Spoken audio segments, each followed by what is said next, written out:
Hello champions. तो कैसे हैं आप लोग? उम्मीद करता हूँ आप लोग स्वस्थ और मस्त होंगे। आज का हमारा यह पहला वीडियो है जो कि मानव जनन पर हम लेकर आ चुके हैं। जरा सोचिए, मानव जनन चैप्टर, प्रकृति, नेचर, गॉड, ईश्वर, भगवान, अल्लाह, जो भी कहना हो कह लीजिए। बट बनाने वाले ने या नेचर ने जो हमें डिजाइन किया है, एक घड़ी बनाया है, तो थोड़ा इस पर रिसर्च किया जाए और इस पर विचार किया जाए तो एक बहुत ही बड़ी चीज बनाकर उसने छोड़ा है। यह एक ऐसा बॉडी या ऐसी मैनिपुलेट करके हमें छोड़ा है जिसका एक एक पार्ट अपने आप में बहुत ही महत्वपूर्ण है। ऐसा नहीं है कि ये हैं कैसे, किस प्रकार की होता है मानव जनन। अब मानव जनन से पहले अगर बात करें तो जनन क्या होता है? तो जनन वह प्रक्रिया होती है जिसमें इंसान कह लो या जीव जंतु कह लें, वह हर एक जो अपने समान, अपने ही जैसे आगे प्रकृति में अपनी ही संख्या बढ़ाने के लिए जो एक प्रक्रिया करता है, उसी प्रक्रिया को हम जनन कहते हैं।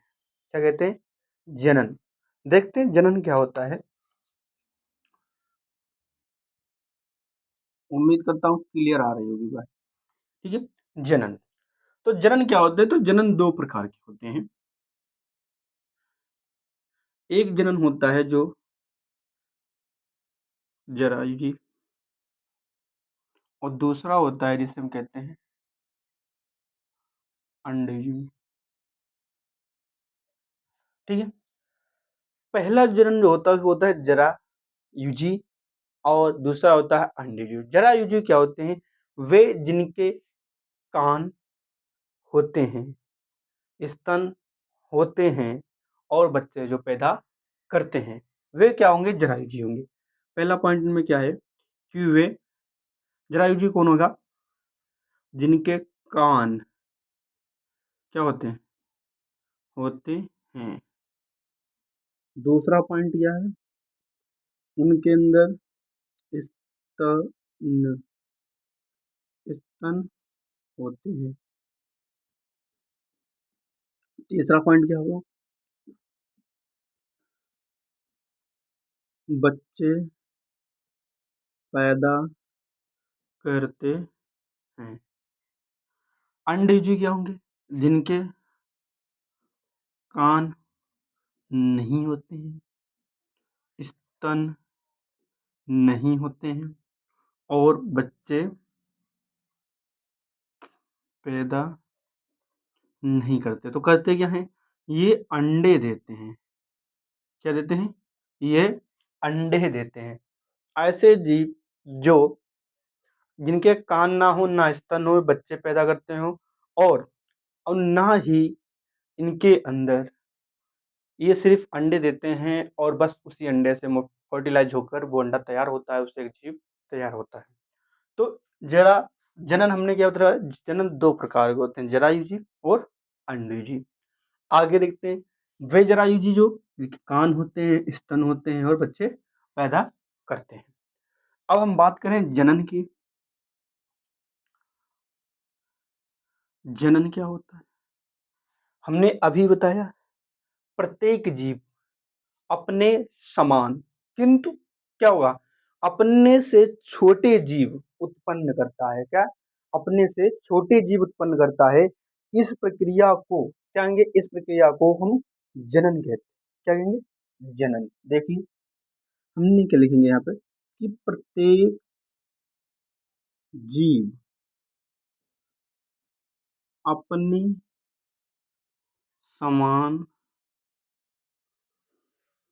किंतु किंतु अपने से छोटे जीव उत्पन्न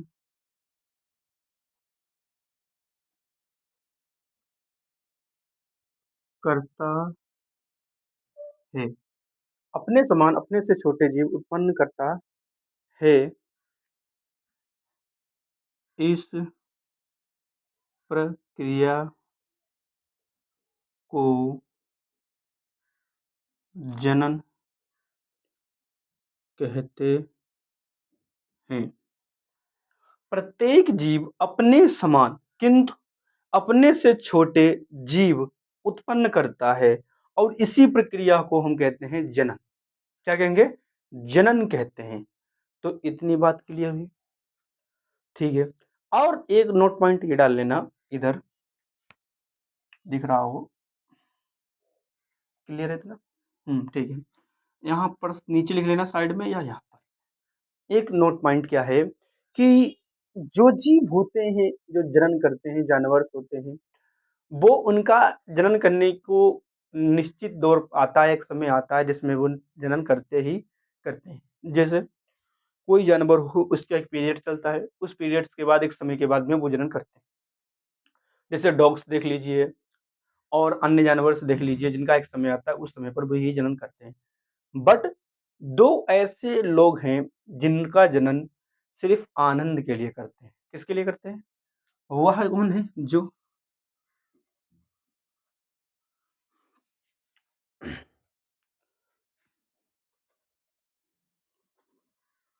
आनंद के लिए जनन। वह दो लोग कौन हैं जो आनंद के लिए जनन करते हैं? तो सबसे पहला है मानव। क्या है? मानव। और दूसरा आता है जिसे कहते हैं हम ब्लू।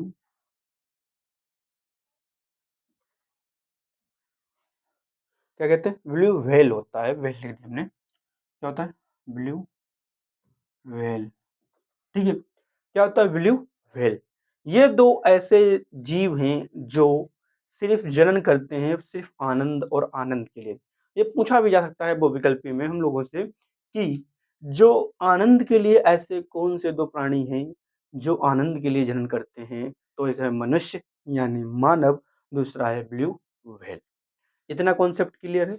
हमने पहला पढ़ा कि जनन क्या है, जरायुजी, अंडयुजी, जनन, और आनंद के लिए जो जनन करते हैं वो कौन से लोग हैं? तो मानव और ब्लू व्हेल। इतना क्लियर है? तो आप इसका स्क्रीनशॉट लीजिए। चलते हैं नेक्स्ट टॉपिक पर।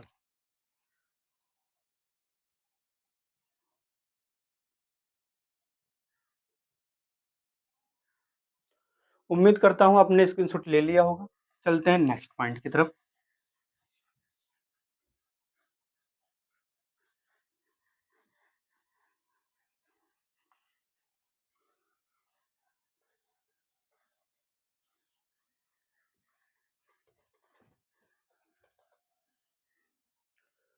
अगली बात करें तो आता है लैंगिक द्विरूपता। ये क्या होता है? तो देखेंगे हम।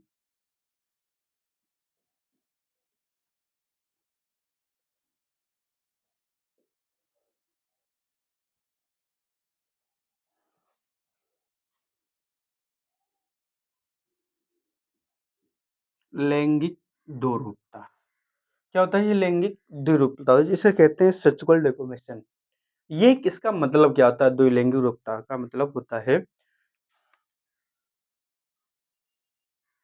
यौवनारंभ। क्या होता है? यौवनारंभ। यौवनारंभ मतलब जब मानव या जब ये प्राणी, जो मानव इंसान है, ये जब यौवन आरंभ अवस्था में आ जाता है। क्या होता है यौवन आरंभ? तो यौवन आरंभ जो होता है वो इन दो पार्टों में देखा जाता है। पहले हम बात करें लड़का, दूसरी बात करेंगे हम लड़की। यौवना आरंभ स्टार्ट किसमें, कब से होता है? तो लड़कों में जो स्टार्ट होता है यौवना आरंभ, वो 14 से 16 की एज में प्रारंभ हो जाता है। कौन सी एज में आने के बाद? 14 से 16 की एज में प्रारंभ हो जाता है। जैसे दाढ़ी मूछ का विकास, आवाज का भारी होना, कंधे चौड़े होना, शरीर मजबूत होना और मनोवैज्ञानिक बदलाव। कौन कौन से पॉइंट? पहला, दाढ़ी मूछ आना। जैसे हमारा दाढ़ी और मूछ आ चुकी है, ये क्या है? यौवना आरंभ अवस्था स्टार्ट हो चुकी है। तो ये क्या है? पहला पॉइंट हमने बताया कि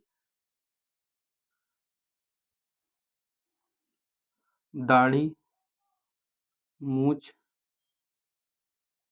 आना। दूसरी बात हमने क्या बताई कि आवाज में क्या होगा, भारीपन। तीसरा पॉइंट क्या होगा, कंधे चौड़े होना। दूसरा क्या होगा, शरीर मजबूत होना। और लास्ट पॉइंट क्या होगा, मनोविज्ञान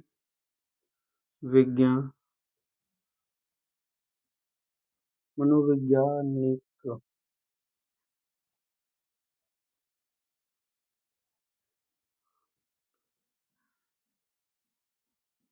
मनोवैज्ञानिक विकास या मनोवैज्ञानिक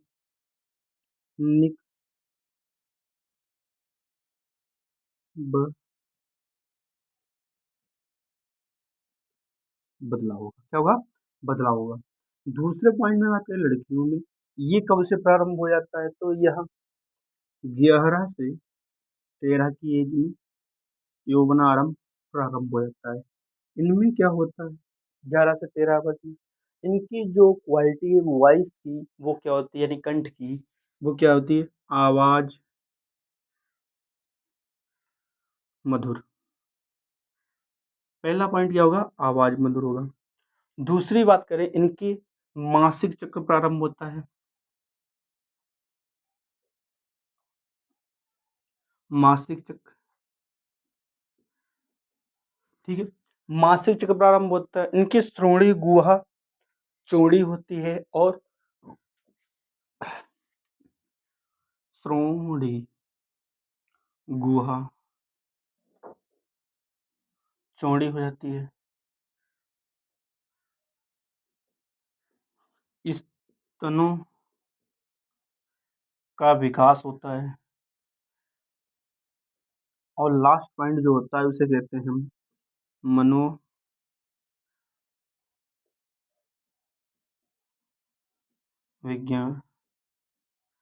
बदलाव। मनोवैज्ञानिक बदलाव लड़कों में क्या, दाढ़ी मूछ आना, आवाज का भारीपन, कंधे चौड़े होना, शरीर मजबूत होना। लड़कों का एक्ट में प्राकृत शरीर क्या होता है, क्वालिटी बेटर हो जाती है और मजबूत हो जाता है। उसी हिसाब से बात करें इधर, आवाज मधुर होगी, लड़कियों की आवाज क्या हो जाती है एक समय के बाद में मधुर मीठी आवाज लगती है। दूसरे मासिक चक्र प्रारंभ हो जाता है, जिन्हें हम मासिक धर्म भी कहते हैं। उसके बाद में श्रोणि गुहा चौड़े। इस श्रोणि गुहा क्या है, ये देख लीजिए। सपोज दिस,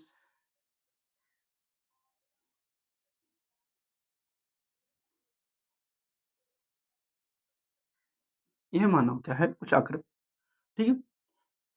तो हम बात करें तो ये जो बीच में होता है इसे कहते हैं उदर गुहा। क्या कहते हैं, उदर गुहा। और जो सबसे ऊपर जो होता है जिसे छाती या चेस्ट कहते हैं उसे कहते हैं वक्ष। क्या कहेंगे, वक्ष गुहा। और जो नीचे की होती है जिसे हम कमर कहते हैं उसे ही हम कहते हैं श्रोणि गुहा। क्या कहेंगे, श्रोणि गुहा का चौड़ा होना या श्रोणि गुहा चौड़ी होना। तो इतनी बात क्लियर है, श्रोणि गुहा का चौड़ा होना क्लियर है। तो लैंगिक द्विरूपता कैसे, मतलब ऐसी लैंगिक द्विरूपता जो अलग अलग जगह पर दिखाई पड़ती है। तो इतना बात क्लियर है। और आज की जो क्लास है हम यहीं पर समाप्त करते हैं, क्योंकि यह क्लास ज़्यादा लंबी ना हो और आप लोगों को क्लियर होता रहे। तो हम लोगों ने आज क्या क्या पढ़ा, जनन क्या होता है, जनन कौन से लोग ज़्यादा एक्टिव रहते हैं जनन में, कौन से लोग एक्टिव ज़्यादा नहीं रहते हैं, लैंगिक द्विरूपता क्या है। हम लोगों ने कम ही आज पढ़ा है, लेकिन उम्मीद करूंगा अगले पॉइंट से ज़्यादा पढ़ने की कोशिश करेंगे। मिलते हैं नेक्स्ट वीडियो में, तब तक के लिए आप लोगों को नमस्कार, जय हिंद। आप इसका स्क्रीनशॉट ले लेना हमारे हटने के बाद।